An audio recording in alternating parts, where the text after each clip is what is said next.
GT Islamic Cartoon, Islam, Manners, Morality. আরে আরে কই গেলি রে হতচ্ছাড়া। এখনো তুই জঙ্গলে যাচ্ছিস না? কাঠ কেটে আনবি কখন আর বাজারে তা বিক্রি করতে যাবি কখন? হ্যাঁ, লাট সাহেব যেন কোন জায়গার। মা তো মরে গিয়ে বেঁচে গেছে, যত জ্বালা সব আমার। এই তো আসছি মা, পুকুর ঘাটে জামা কাপড় ধুতে দেরি হয়ে গেল, এক্ষুনি যাচ্ছি মা। আবার মুখে মুখে কথা বলা হচ্ছে, দিন দিন যেন সাহস বেড়েই চলছে। কথা না বাড়িয়ে কাঠ কেটে বিক্রি করে টাকা এনে আমায় উদ্ধার করতো। আর তোকে না নিষেধ করেছি আমাকে মা বলে ডাকবি না? আমাকে একমাত্র আমার ছেলেই মা বলে ডাকবে, তুই ডাকবি না। এমন করে বলো না মা, সেই ছোটবেলায় মা মারা গিয়েছে, তারপর থেকে তোমাকে পেয়েছি, তোমাকেই আমি মা বলে ডাকি, তুমিই আমার মা। হয়েছে, আর ন্যাকামি করতে হবে না, এখন দ্রুত যে আমাকে উদ্ধার কর। মা বলছিলাম কি, কিছু খেতে দেবে? অনেক খিদে লেগেছে, সেই সকালবেলা উঠেছি, এখন পর্যন্ত কিচ্ছুটি খাইনি, কিছু থাকলে খেতে দাও মা। আরে না, এখন কিসের খাবার? আগে জঙ্গল থেকে বাড়ি আয়, তারপর খেতে দেব। তাড়াতাড়ি যা, তোর বাবা বাড়ি আসার আগেই যেন আসা হয়। কোথাও গিয়ে আবার ঘাপটি মেরে বসে থাকা যেন না হয়। আর তোর বাবা যদি এসব জানতে পারে তাহলে কিন্তু তোর খবর আছে, বলে দিলাম। না মা, আমি বাবাকে কিচ্ছু বলবো না, তুমি আমাকে কিছু বলো না মা, আমি বাবাকে কিচ্ছু বলবো না।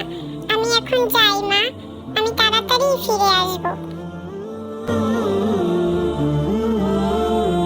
ছোট থাকতেই মাকে হারিয়েছি, তারপর বাবা আমার জন্যই এই মাকে বিয়ে করলো, কিন্তু সে যে আমাকে একটু চোখে দেখতে পারে না। সে তার ছেলেকেই ভালোবাসে, কিন্তু আমাকে একটু ভালোবাসে না, খেতে দেয় না, আমার সাথে কত অত্যাচার করে। আমি আর সইতে পারছি না আল্লাহ, তুমি আমাকে ধৈর্য দাও।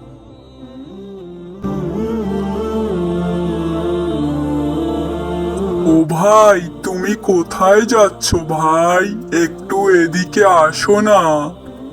কে যেন ডাকলো মনে হলো না? এই যে ভাই, আমি এদিকে ভাই, একটু আসো না ভাই। আরে তুমি তো একটি গাছ হয়ে তুমি কিভাবে কথা বলছো?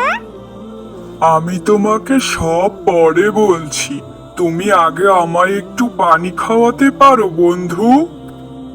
নিশ্চয়ই, কেন নয়, তুমি একটু অপেক্ষা করো বন্ধু, আমি এক্ষুনি আসছি তোমার জন্য পানি নিয়ে।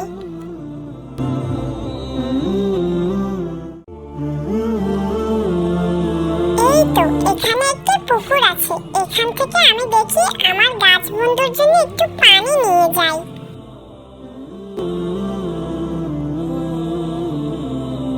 তোমাকে অনেক অনেক ধন্যবাদ। তোমার নাম কি বন্ধু? আমার নাম বিনিয়ামিন। বন্ধু, আজকে আর কোনো কথা নয়, আমার এক্ষুনি যেতে হবে, আমার অনেক দেরি হয়ে গিয়েছে। ও, তুমি সেই বিনিয়ামিন, তোমাকে তো আমি চিনি, তোমার সব কথা আমি জানি। কি বলছো বন্ধু, তুমি আমার সব কথা কিভাবে জানো? প্রকৃতি বন্ধু, প্রকৃতি তোমার সব কষ্টের কথা জানে, আর আমিও তো প্রকৃতিরই একজন। আজকে পানির তৃষ্ণার কারণে তোমার সাথে আমার দেখা এবং কথা হয়ে গেল বন্ধু। তুমি আসলেই অনেক ভালো একজন মানুষ, কিন্তু তোমার সৎমা তোমাকে অনেক অত্যাচার করে, আমি তা জানি বন্ধু। তুমি কিচ্ছু চিন্তা করো না বন্ধু, মহান আল্লাহ তাআলা একদিন সব ঠিক করে দেবেন ইনশাআল্লাহ। তাই যেন হয় বন্ধু, তুমি আমার জন্য দোয়া করো। আমি আজ আসি, আবার দেখা হবে।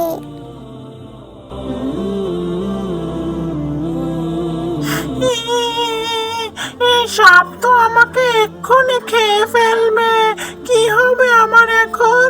কে বাঁচাবে আমাকে? আরে ওই দূরে ইউসুফ দাঁড়িয়ে আছে না, ও কাঁদছে কেন? আরে ইউসুফ, তুমি ভয় পেও না, আমি চলে এসেছি, চুপচাপ দাঁড়িয়ে থাকো। আউযু আউযু বিল্লাহি মিনাশ শাইতানির রাজিম। বিসমিল্লাহির রহমানির রহিম। আউযু বিল্লাহি মিনাশ শাইতানির রাজিম। বিসমিল্লাহির রহমানির রহিম। আজকে তুমি ছিলে বলে বেঁচে গেলাম ভাইয়া, তোমাকে অনেক অনেক ধন্যবাদ। সবই আল্লাহ তাআলার ইচ্ছা ইউসুফ, তুমি ভয় পেও না। চলো এখন আমরা বাড়ি যাই। এতক্ষণে তোর আসার সময় হইল ইয়ামিন? এতক্ষণ কই ছিলি? আজকে তোর খবর আছে। দাঁড়াও মা, ভাইয়াকে কিছু বলো না। আজকে জানো, ভাইয়ার জন্য আমি বেঁচে গিয়েছি। একটা সাপ আমার দিকে তেড়ে আসছিল, এমন সময় ভাইয়ের সাথে দেখা। ভাইয়া সাপটাকে আউযুবিল্লাহি মিনাশ শাইতানির রাজিম বলে তাড়িয়ে দিয়েছেন। ভাইয়ের জন্যই আজকে আমি বেঁচে আছি। তুমি ভাইয়াকে আর কষ্ট দিও না মা। তুই আমাকে মাফ করে দে ইয়ামিন। আমার অনেক বড় ভুল হয়ে গিয়েছে, আমি বুঝতে পারিনি। আমি না বুঝে তোর উপর দিনের পর দিন অন্যায় করেছি। আজকে তোর জন্যই আমার ছেলেটা বেঁচে গিয়েছে। তোকে অনেক অনেক ধন্যবাদ। আজকের পর থেকে তোর আর জঙ্গলে যাওয়া লাগবে না, তুই আমাদের সাথেই থাকবি। আর তোকে আমি আর কখনো কষ্ট দিব না। হায় আল্লাহ, তুমি আমাকে মাফ করে দাও। না না, এ কি বলছো মা? আমি কিছু মনে করিনি, আমি কষ্টও পাইনি। তুমি যে নিজের ভুল বুঝতে পেরেছো, এই অনেক। সবই আল্লাহর ইচ্ছা, আলহামদুলিল্লাহ। গাছ বন্ধুর দোয়ার কারণেই হয়তো আজকে আমার সৎ মা নিজের ভুল বুঝতে পেরেছে।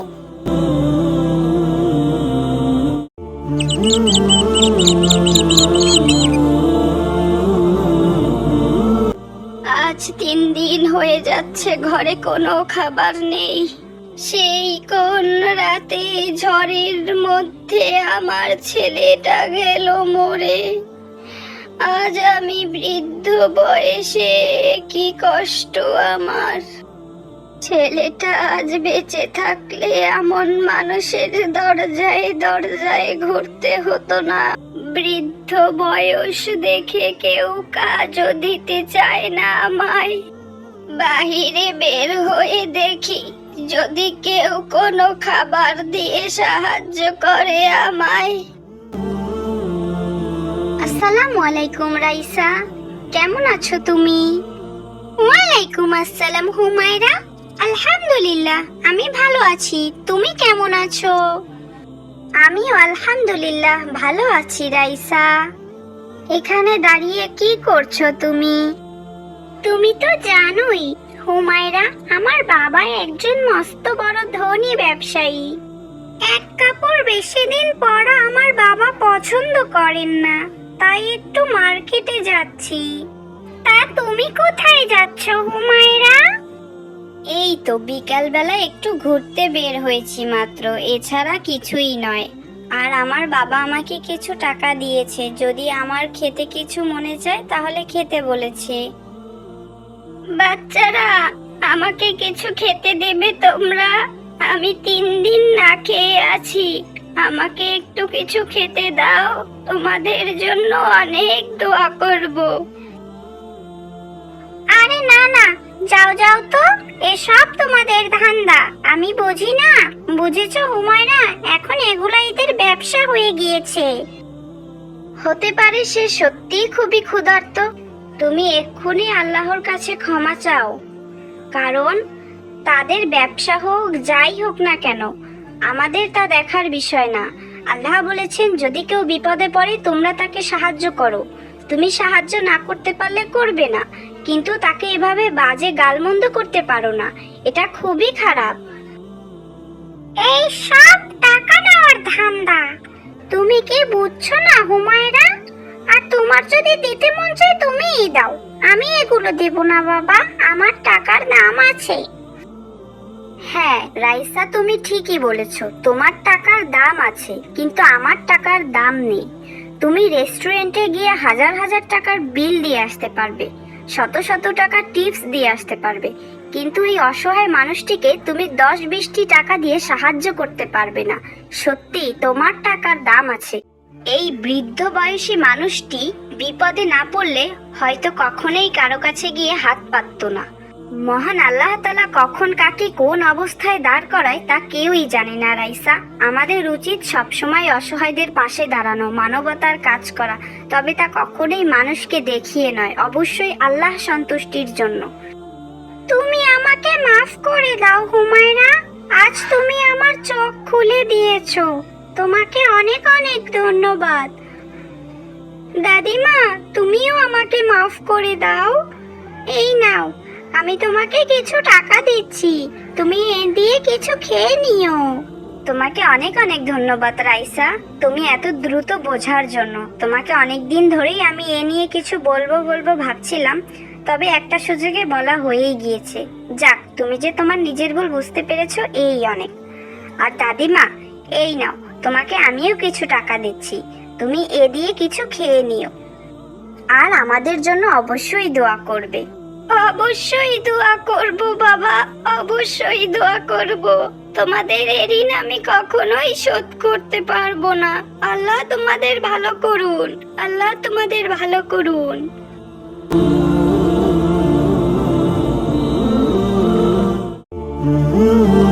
আলিপুর গ্রামে বাস করত সমেত ব্যাপারী নামে এক মুদি দোকানি।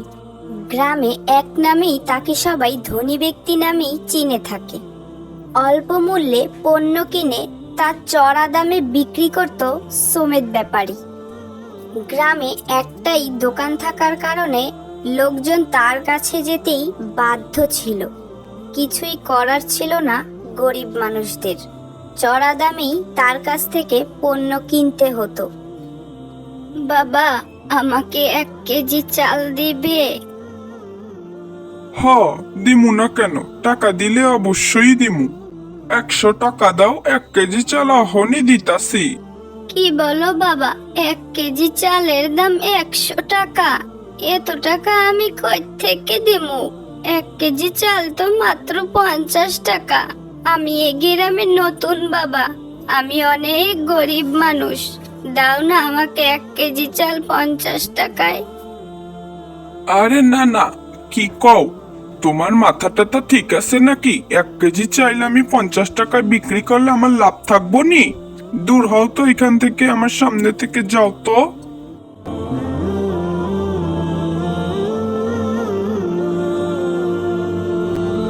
সমেত মিয়ার দোকানের পাশেই রহিম মিয়া নামে এক লোক ব্যবসা করত। সামান্য কিছু চাল, ডাল ও চিড়ে নিয়ে সে বসতো। দিন আনি দিন খাই, তার জীবনে এমনই ছিল। সে প্রতিদিন অল্প কিছু চাল ডাল দূর থেকে কিনে আনতো এবং তা সামান্য কিছু লাভ রেখে বিক্রি করত। এভাবেই তার সংসার চলতো। বাবা, আমারে 1 কেজি চাল দিবা? হ্যাঁ চাচি আম্মা, দেব না কেন, অবশ্যই দেব। তা কত করে কেজি রাখবানে বাবা আমার কাছে? আমার কাছে কিন্তু বেশি টাকা নেই বাবা। তোমার কাছে বেশি রাখবো না নে চাচিমা, তুমি চিন্তা করো না, তুমি মাত্র 40 টাকাই দিও, যেই দামে আমার কিনা দাম। কি বলছো বাবা? ওই দোকানদার যে আমার কাছে 100 টাকা চাইলো, আর তুমি মাত্র 40 টাকা রাখবে? হ্যাঁ চাচিমা, তোমার কাছ থেকে আমি না হয় একটু লাভ কমই রাখলাম। সবসময় যে বেশি লাভ রাখতে হবে এমন কোনো কথা নেই। মাঝে মাঝে অল্প কিছু লাভের মধ্যে অনেক স্বস্তি, শান্তি খুঁজে পাওয়া যায়।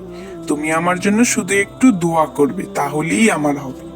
মহান আল্লাহ তাআলা ব্যবসাকে হালাল করেছেন, আমি কেন মানুষকে ঠকিয়ে এত টাকা বেশি নেব বলো তো? আসসালামু আলাইকুম। রাইসা, তোমরা এখানে কি করছো? ওয়ালাইকুম আসসালাম। কি করছিস তুই, দেখতে পাচ্ছিস না? আমি ওর সাথে কথা বলছি, তুই আমাদের মাঝে আসলি কেন? একটা ফকিন্নি কোথাকার। এভাবে বলতে নেই রাইসা, আমরা তো সবাই মানুষ, তাহলে কেন আমরা ভেদাভেদ করি বলো তো? সবাইকেই আমাদের মিলেমিশে থাকা উচিত। না, আমি ওর সাথে মিশবো না। ওর বাবা একটা গরিব, আমার বাবা কত ধনী লোক। এক নামে সবাই তাকে ধনী ব্যক্তি নামে চেনে, আর ও একটা ফকিন্নি। ওর সাথে আমি মিশবো না, তুমি মিশলে মিশো। ঠাকুর রাইসা আর ইয়ামিন, আমি চলে যাচ্ছি। তুমি কিছু মনে করো না হুমায়রা, ওর হয়ে আমি তোমার কাছে ক্ষমা চাইছি। না না, তুমি কেন ক্ষমা চাইবে? দোষ তো আমারই। আসলেই আমার বাবা তো গরিব, আমিও গরিব।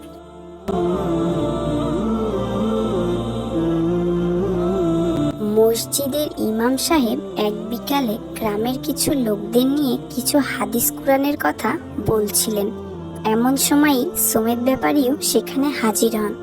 শোনো আল্লাহর বান্দারা, তোমরা সবসময় সৎ পথে থাকার চেষ্টা করবে, যাতে করে আল্লাহ তোমাদেরকে জান্নাত দান করেন। যে যেই পথেই রিজিকের সন্ধান করো না কেন, সবসময় যেন তা সৎ পথে হয়। মানুষকে ঠকিয়ে যেন তোমরা এক বিন্দু পরিমাণও লাভ না করো, এতে করে আল্লাহ তোমাদের উপর সন্তুষ্ট থাকবেন। আর আল্লাহ তাআলা ব্যবসাকে হালাল করেছেন, তোমরা কখনোই তা অতিরিক্ত লাভ গ্রহণ করে হারামে পরিণত করবে না। এটা আমাদের মহান আল্লাহ তাআলা ও আমাদের প্রিয় নবী হযরত মুহাম্মদ সাল্লাল্লাহু আলাইহি ওয়াসাল্লামের কথা। যদি কেউ কখনো ভুলেও করে থাকো, অবশ্যই তা মহান আল্লাহর কাছে ক্ষমা চাইবে। আল্লাহ বড়ই ক্ষমাশীল। হায় আল্লাহ, এ আমি কি শুনছি? তুমি আমারে মাফ কইরা দাও। আমি কত বড় ভুলের ও পাপের মধ্যে ছিলাম। না জেনে বুঝে আমি কত মানুষকে ঠকিয়েছি। হায় আল্লাহ, আমি আর কোনোদিনও এমন পাপের কাজ করব না। মানুষকে ঠকিয়ে 1 টাকাও আমি ইনকাম করব না। আমাদের গ্রামের ওই রহিম মিয়ার মতো হালাল পথে আমি অল্প টাকা রোজগার করব। আল্লাহ, তুমি আমাকে মাফ করো।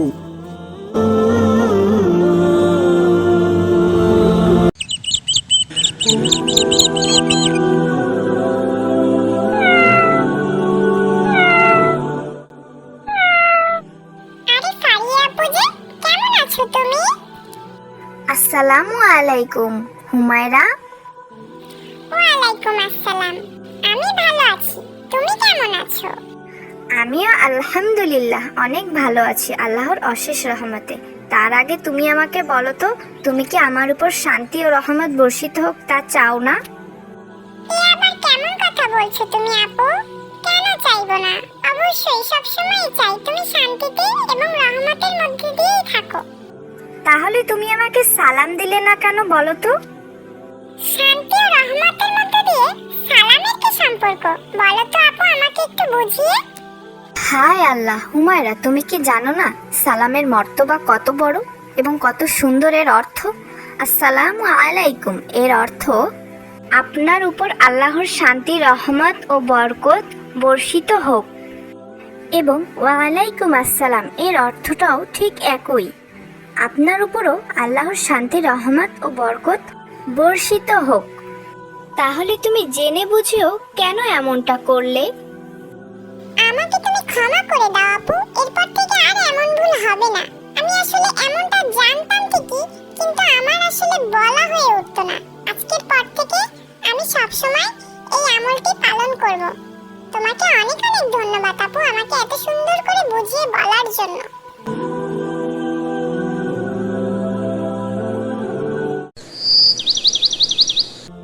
ইয়ামিন, কোথায় তুমি? এখনো আসছো না কেন? দেরি হয়ে যাচ্ছে তো। এই তো আপু, আসছি আমি, আর একটু দাঁড়াও। এই তো আমি চলে এসেছি আপু, চলো এখন যেতে পারি। কি যে করো না তুমি ইয়ামিন, এত দেরি করলে হয়? দ্রুত চলো। আসছি মা, আসসালামু আলাইকুম। ওয়ালাইকুম আসসালাম। সাবধানে যেও বাচ্চারা। আমি একটু রান্নাঘরের কাজে ব্যস্ত আছি, তাই আসতে পারছি না। ঠিক আছে মা, আমরা চলে যাচ্ছি। চলো ইয়ামিন, মা ব্যস্ত আছে তাই আসতে পারছে না। বিসমিল্লাহি তাওয়াক্কালতু আলাল্লাহি লা হাওলা ওয়ালা কুওয়াতা ইল্লা বিল্লাহ। কোনো গাড়ি পাচ্ছি না। আচ্ছা তুমি যে ঘর থেকে বের হওয়ার সময় একটি দোয়া পাঠ করলে, এটি কিসের দোয়া? এটি কি পড়া অত্যন্তই জরুরি। আমি যে দোয়াটি পাঠ করেছি, এই দোয়াটি হচ্ছে ঘর থেকে বের হওয়ার দোয়া। আর এই দোয়াটির অর্থ হচ্ছে আমি আল্লাহর নামে ঘর থেকে বের হলাম এবং আল্লাহর উপর ভরসা করলাম। মাশাআল্লাহ, এটি একটি খুবই সুন্দর দোয়া। আমি এতদিন জানতাম না আপু, আজ থেকে আমিও এই দোয়া পাঠ করব। হ্যাঁ ইয়ামিন, ঘর থেকে বের হওয়ার সময় তুমি সবসময় এই দোয়া পাঠ করবে, তাহলে আল্লাহর উপর ভরসা করা হলো। বুঝতে পারলে?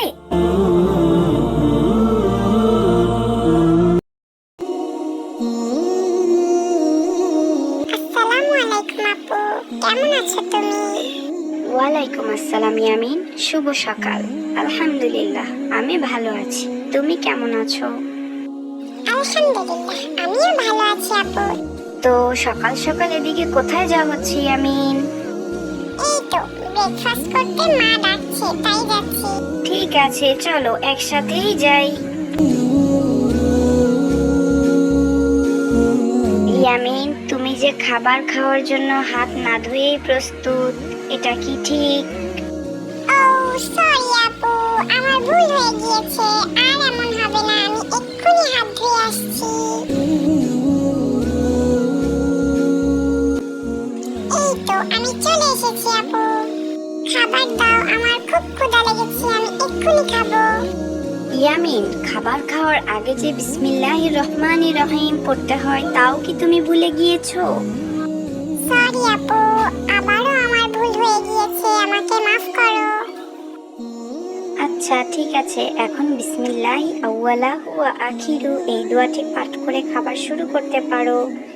খাবার খাওয়ার পূর্বে বিসমিল্লাহ পড়তে ভুলে গেলে অবশ্যই এই দোয়াটি পাঠ করে নিবে। তোমাকে অনেক অনেক ধন্যবাদ আপু, আমাকে আবারও সুন্দর সুন্দর দোয়া শেখানোর জন্য। জাযাকাল্লাহু খাইর।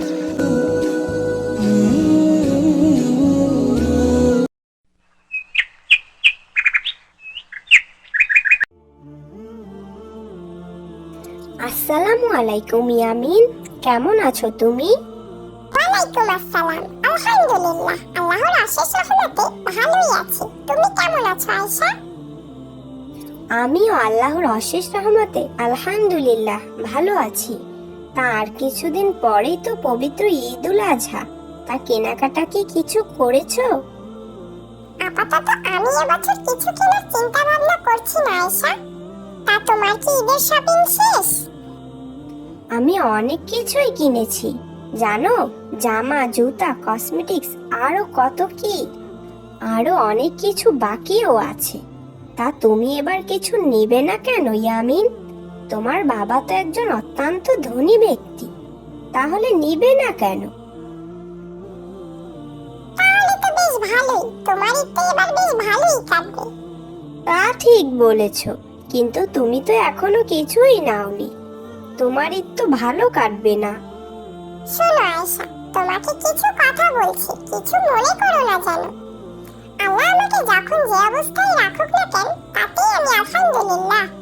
কারণ আমরা যদি চিন্তা করে দেখি, আমাদের পেয়ারে নবী হযরত মুহাম্মদ সাল্লাল্লাহু আলাইহি সাল্লাম এবং আরো কত শত সাহাবী রাসূল, যাদের কত অর্থ সম্পদ থাকা সত্ত্বেও তারা কখনোই বিলাসবহুল জীবনযাপন করেননি। তারা নিজে কষ্ট করেছে এবং গরিবদের সহায়তা করেছে। তাদের অর্থ সম্পদ দিয়ে নিজেদের সবটুকু বিলিয়ে দিতেন তারা। তারপরও তারা নামাজে আল্লাহর কাছে বিনীত থাকতেন। না জানি আল্লাহ তাআলা তাদের হাসরের ময়দানে কোন কাঠগড়ায় দাঁড় করায়। তাহলে আমি কিভাবে আল্লাহর শুকর আদায় না করে থাকি বলো তো?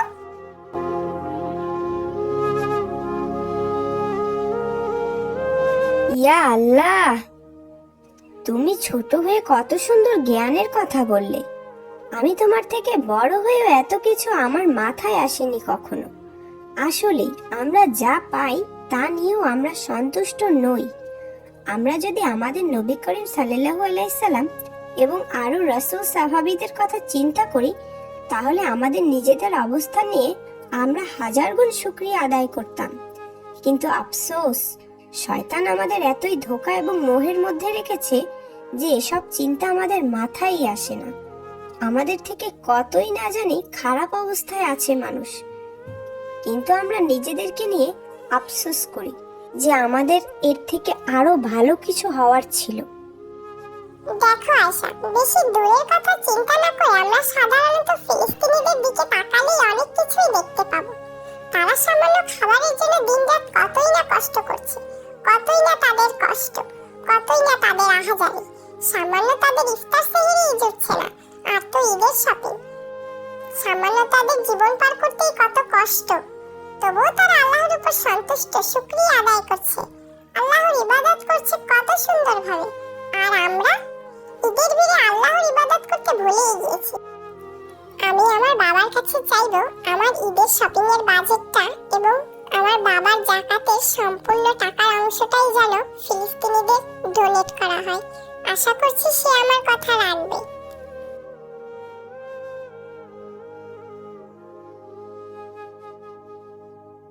তুমি আমায় কি মনে করিয়ে দিলি ইয়ামিন? আসলেই আমরা তো ফিলিস্তিনিদের কথা ভুলেই গিয়েছি প্রায়। সময়ের সাথে সাথে আমরা আসলেই সবকিছু কেমন যেন গুলিয়ে ফেলি, নিজেদের নিয়ে ব্যস্ত হয়ে পড়ি। এই তো দুনিয়াবি জীবন, আল্লাহ আমাকে মাফ করুন, আমি যা করার করে ফেলেছি, কিন্তু আর নয়। আমিও আমার বাবাকে বলবো আমাদের ঈদের শপিং এবং যাকাতের সম্পূর্ণ টাকাটা যেন সম্পূর্ণ ফিলিস্তিনিদের ডোনেট করে। আমরা তো ভালো ভালো খাবার সামনে নিয়ে ভালো ভালো জামা কাপড় পরিধান করেও আল্লাহর শুকরিয়া আদায় করছি না, কিন্তু তারা অনাহারে দিন কাটিয়েও কত সুন্দর আল্লাহর শুকরিয়া আদায় করছে। ইয়া আল্লাহ, তুমি আমাকে মাফ করো।